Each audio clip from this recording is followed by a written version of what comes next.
Bienvenidos a esta nueva videolección. Ahora vamos a hablar uno de los temas fundamentales de la programación actual, que es la programación orientada a objetos. Pero, ¿de qué se trata? Podría darles una explicación grande, así como la puedes encontrar en Wikipedia o en Google, pero lo más importante de entender qué es la programación orientada a objetos es verlo como una técnica o una forma de programar.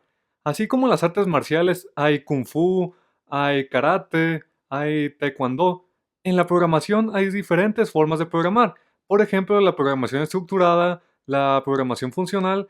En este caso, estamos hablando de la programación orientada a objetos, que como su nombre lo indica, es una programación de la cual se basa sobre objetos.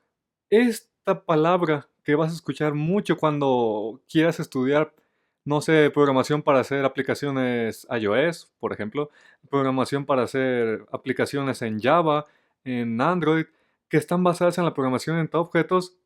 La palabra objetos la vas a encontrar como el pan de cada día. Entonces, ¿qué es un objeto? Este también es un tema que puede ser algo complicado para alguien que va comenzando en el mundo de la programación, porque siempre te dice, no, un objeto puede ser cualquier cosa, pero tú dices, ¿cómo que cualquier cosa? Eso es algo muy poco específico. De hecho, aquí en las imágenes que estoy poniendo cualquier cosa, una manzana, un carro, una consola de videojuegos, una pluma. Y en sí tienes razón, un objeto puede ser cualquier cosa del mundo real. Pero, ¿qué tal en el mundo de la programación? ¿Cómo aterrizamos esta idea? Para eso vamos a ver otras lecciones más adelante, pero aquí les quiero decir qué es un objeto en el mundo real. En el mundo real es cualquier cosa tangible, es decir, cualquier cosa que tú puedes agarrar, puedes ver, puedes sentir. Aquí, por ejemplo, la manzana tú la puedes agarrar, puedes saber su tamaño, puedes saber su color, puedes saber su forma. Igual con el carro, igual con la consola de videojuegos, e igual con la pluma. Ahora, en este caso agarremos el ejemplo del automóvil o del carro. Aquí vemos otra palabra que se utiliza mucho, que sería propiedades. ¿Qué es una propiedad? Una propiedad es una característica especial de un objeto. Por ejemplo, este es color rojo, tiene cuatro llantas, tiene cuatro puertas y pueden existir objetos diferentes. Pueden existir objetos que tengan, por ejemplo, la propiedad de color amarillo, color azul, etcétera, etcétera. Es por eso que cada objeto puede ser único por sus propiedades. Pero aparte de las propiedades, hay otro término que cada objeto tiene en sí. Esta palabra que busco es métodos. ¿Qué es un método? Pues el método es la acción o función que tiene un objeto. En este caso puede encender, puede avanzar o puede acelerar. Por ejemplo, la plumilla puedes escribir con ella. Por ejemplo, la consola de videojuegos también se puede encender. Y aunque encender es empezar a comenzar la acción, no tan solo lo tiene el objeto carro, también lo tiene la consola de videojuegos, también lo puede tener un objeto, por ejemplo, televisión. Ahora, otro término muy utilizado es el de clases. Aquí, por ejemplo, tengo la clase automóvil, que es, digamos, una abstracción de qué es en sí un automóvil, la parte más básica de un automóvil. Por ejemplo, podríamos decir que lo más básico de un automóvil es que tenga llantas, tenga puertas, tenga un motor. Pero, por ejemplo, ¿a qué le llamamos instanciar una clase?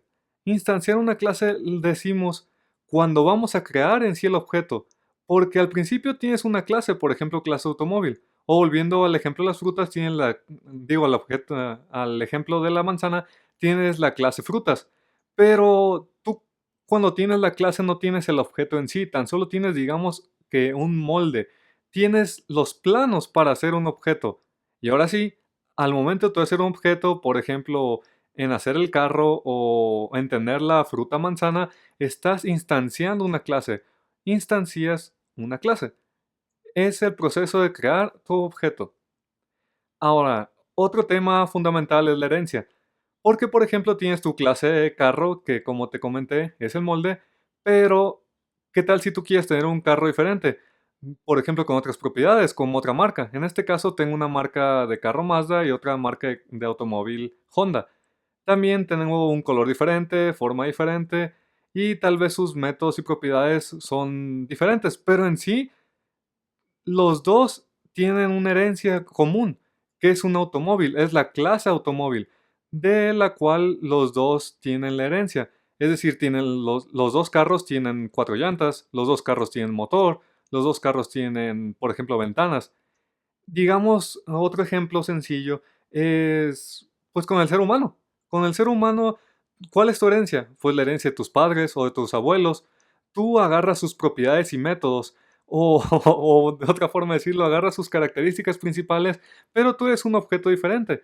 Es decir, tú estás heredando propiedades o funciones básicas de tus papás o de tus abuelos, pero en sí tú eres un objeto diferente, aunque sí tiene sus propiedades, pero puedes tener propiedades nuevas. ¿Qué tal si, por ejemplo, tu padre tiene la propiedad de que tiene los ojos cafés, pero como tu mamá tiene los ojos azules, pues tú saliste con los ojos azules? Aunque tú tienes propiedades parecidas a las de tu papá, tienes unas nuevas, por ejemplo, el color azul. O puedes tener propiedades diferentes, por ejemplo, un cabello más largo, o que tienes la piel más joven, porque obviamente eres más joven, o no sé, tal vez métodos o funciones que tú haces diferentes. Por ejemplo, que tú sepas cocinar, o que tú sepas karate, o que sepas andar en bicicleta, cosa que tal vez tus ancestros o de donde tú vienes, de tu herencia, no tenían al principio. Y que tú también puedes heredar. Por ejemplo, este carro Mazda podría tener una sublínea que sería, por ejemplo, un Mazda, llamémosle Mazda Mini, que sea parecido al Mazda 3, pero que sea con propiedades diferentes. Por ejemplo, que sea más compacto, que tenga más capacidad de rendimiento de gasolina, etcétera, etcétera. Y ahora, con esta pequeña explicación espero que te quede más claro de qué se trata la programación entre objetos. Pero, siéndoles sinceros, a mí la primera vez que me explicaron estos términos yo no entendí. Porque bien puedes entender aquí, pues sí, un carro, una manzana, es fácil, objetos, sencillo. Pero al momento de aterrizarlo en el código, al querer tú programar, es donde viene la dificultad. Es por eso que les recomiendo que empiecen a practicar. Practiquen porque es la base de poder entender todos estos términos. Entonces, continuemos. Muchas gracias, nos vemos a la próxima.